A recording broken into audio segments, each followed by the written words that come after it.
Hello guys, this is PC Shukla and welcome back to once again in my YouTube channel Sultanpur taekwondo.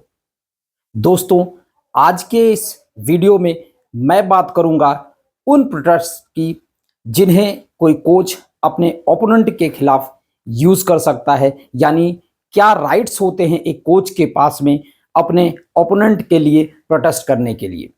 इसमें confusion थोड़ा सा रहता है, इसलिए कुछ लोगों की रिक्वेस्ट पे मैंने आज इस वीडियो को बनाया है। दोस्तों, जनरली जब आप पूछते हैं रेफरी से या यूं ही डिस्कशन में, तो आपको मालूम चलता है कि चार चीज़ें ऐसी हैं जिसको आप अपने ओपोनेंट के लिए प्रोटेस्ट कर सकते हैं। वो क्या होती हैं? Crossing the boundary line, fallen down, attacking after खलियत, अटैकिंग ऑन फॉलन अपोनेंट। ये चार ऐसी चीजें होती हैं, यदि सपोज दैट आप चौंग के कोच हैं और होंग आपका ओपोनेंट है, होंग फॉलन डाउन होता है और रेफरी उसे गामजूम नहीं करता है, तो इस चीज के लिए आप प्रोटेस्ट कर सकते हैं। या Hong crossing the boundary line होता है और रेफरी गामजूम नहीं करता है, तो उसके लिए आप प्रोटेस्ट कर सकते हैं।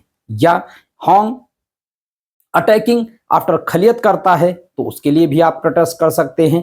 या Hong attacking on fallen opponent, यानी यदि आप चौंग के कोच हैं और आपका कंटेस्टेंट गिर जाता है और होंग उस पर अटैक करता है और इस चीज के लिए रेफरी उसे पेनलाइज नहीं करता है, तो आप इसके लिए भी प्रोटेस्ट कर सकते हैं। लेकिन कुछ और भी चीजें हैं जिनके लिए आप प्रोटेस्ट कर सकते हैं। जी हाँ दोस्तों, यदि इन चार चीजों के जो मैंने आपको प्रोटेस्ट बताए, इनके तो आप प्रोटेस्ट करेंगे ही, साथ ही साथ यदि आपका जो पीएसएस होता है वो सही से वर्क नहीं कर रहा है, इट मींस मान लीजिए आपको ऐसा डाउट होता है कि आपका जो प्लेयर है वो किक तो प्रॉपर कर रहा है लेकिन स्कोर नहीं आ रहा है, तो यदि आपको किसी तरह का कोई डाउट है तो इसके लिए आप प्रोटेस्ट कर सकते हैं। आपके जो पीएसएस है उसकी मल फंक्शनिंग के लिए आपका प्रोटेस्ट करने का राइट है, आप इसके लिए भी प्रोटेस्ट कर सकते हैं। लेकिन हाँ, ये प्रोटेस्ट आपका राउंड सेकंड और राउंड थर्ड में किया जाएगा।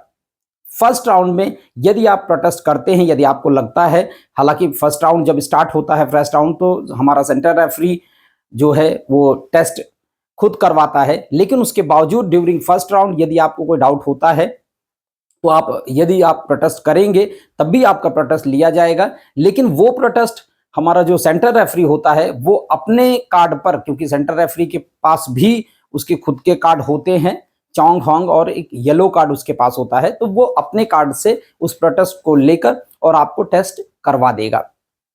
लेकिन यदि यही प्रोटेस्ट आप राउंड सेकंड या थर्ड में करते हैं तो वो प्रोटेस्ट आपका लिया जाएगा, तब भी लिया जाएगा, और रेफरी जो है हमारा वो उसे टेस्ट करवाएगा।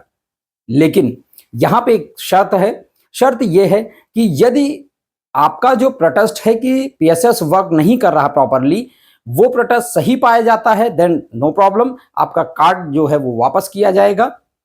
लेकिन यदि पीएसएस अच्छे से काम करता पाया गया, वर्क करता पाया गया, तो आपका कार्ड तो जब्त हो ही जाएगा, सीज कर लिया जाएगा, साथ ही साथ उसे एक मिसकंडक्ट के रूप में दर्ज करते हुए आपके जो प्लेयर है उसे एक मिसकंडक्ट का गामजूम भी दिया जाएगा। इस बात को जरूर ध्यान रखें। अक्सर कोचेस क्या होता है कि वो प्रोटेस्ट करते हैं, फिर उनका कार्ड जब्त होता है और जब उन्हें गामजूम किया जाता है तो उसके लिए वो बहुत ज्यादा शोर मचाते हैं कि आपने मेरा कार्ड भी ले लिया और साथ ही साथ आप मुझे गामजूम भी कर रहे हैं।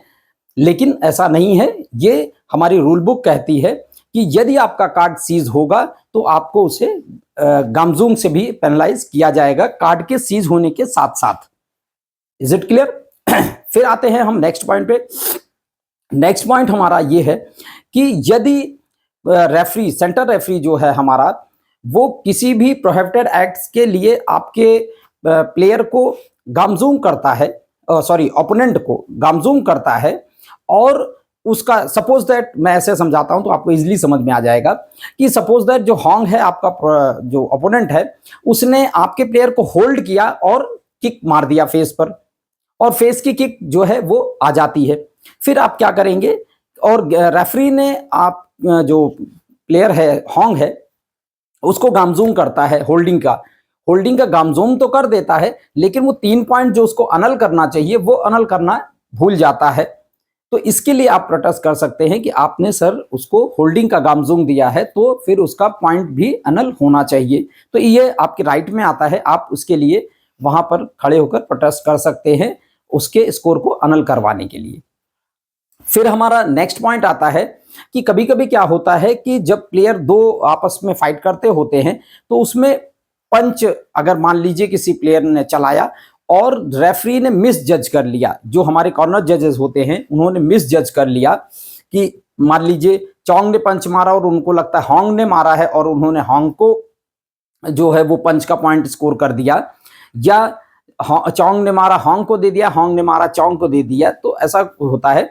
तो उसके लिए भी आप प्रोटेस्ट कर सकते हैं। लेकिन हाँ, एक बात का ध्यान रखिएगा कि किसी भी तरह का जो स्कोरिंग का प्रोटेस्ट है वो आप नहीं कर सकते हैं except head kick. Head kick यदि पड़ती है आपके जो प्लेयर के द्वारा मारी जाती है और उसका स्कोर नहीं आता है, तो वो आपके राइट में है कि आप खड़े होकर उसके लिए प्रोटेस्ट कर सकते हैं, और किसी भी प्रकार के स्कोरिंग के लिए आपको कोई राइट नहीं है प्रोटेस्ट करने का। तो गाइज, ये था आज का हमारा वीडियो।